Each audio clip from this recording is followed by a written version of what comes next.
বাংলাদেশ জাতীয়তাবাদী দল বিএনপির অস্থায়ী কার্যালয়ের সামনে আয়োজিত জনসভায় প্রধান অতিথির বক্তব্যে তিনি এসব কথা বলেন। সালাউদ্দিন কাদের চৌধুরীর ছেলে হিসাবে দু হাত জোর করে আপনাদের কাছে অনুরোধ করছি, আমাদের হিন্দু ভাইদের পাশে দাঁড়ান। তাদেরকে রক্ষা করার দায়িত্ব খালি আপনার না, খালি আমার না, আমাদের সকলের। কোন হিন্দু পরিবারের উপরে আক্রমণ হওয়া আমি ভেবে নিব যে আমার পরিবারের উপরে আক্রমণ হয়েছে। এর আগে তিনি গহিরাস্থ বক্সে আলী চৌধুরী জামে মসজিদে মাগরিবের নামাজ আদায় শেষে বিএনপির স্থায়ী কমিটির সদস্য সাবেক মন্ত্রী সালাউদ্দিন কাদের চৌধুরীর কবর জিয়ারত করেন। একই দিন বিকালে গহিরা এলাকায় আরও একটি জনসভায় বক্তব্য রাখেন হুমাম কাদের চৌধুরী।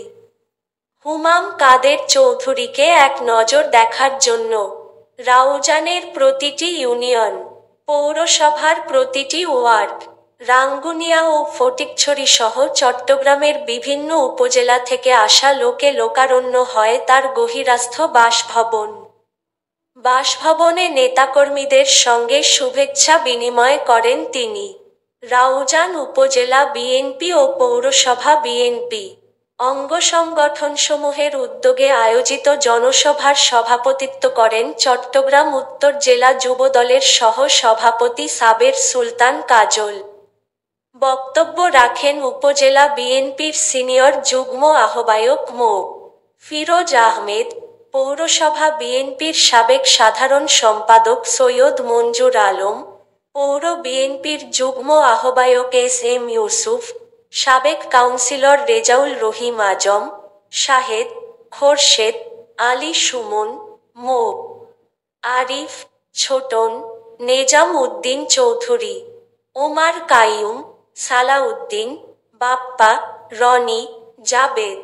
এ সময় উপজেলা, পৌরসভা বিএনপি ও অঙ্গসংগঠনসমূহের নেতৃবৃন্দ সহ বিভিন্ন শ্রেণী পেশার লোকজন উপস্থিত ছিলেন। আপনাদের সকলকে বলতে চাই, আমার বাবাকে কিন্তু আমি শেষবার দেখতে পারিনি। এত মানুষ ছিল, অনেকে বলেছে শেষবার দেখে নিন। আমার ভাই যখন চেষ্টা করলো আমি তাকে বাধা দিলাম, তাকে বললাম যখন আমরা চোখ বন্ধ করব আমরা যেন আমাদের সেই বাবার হাসি খুশি চেহারাই মনে রাখি। দাফন করার পরে আমরা নিজেরা নিজেদের জীবনে ফিরে চলে গেলাম। প্রতি বছর আমরা যখন রাউজানে আসতাম, হয়তো ভোর রাতে আসতাম, হয়তো আগে ভাগে খবর দিয়ে আসতাম। নিজের বাবার কবর জিয়ারত করার জন্য কত ধরনের বাহানা, কত ধরনের অনুমতি।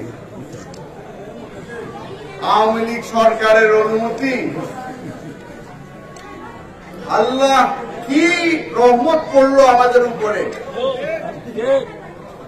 যেই খুনি হাসিনা আমার বাবাকে হত্যা করলো,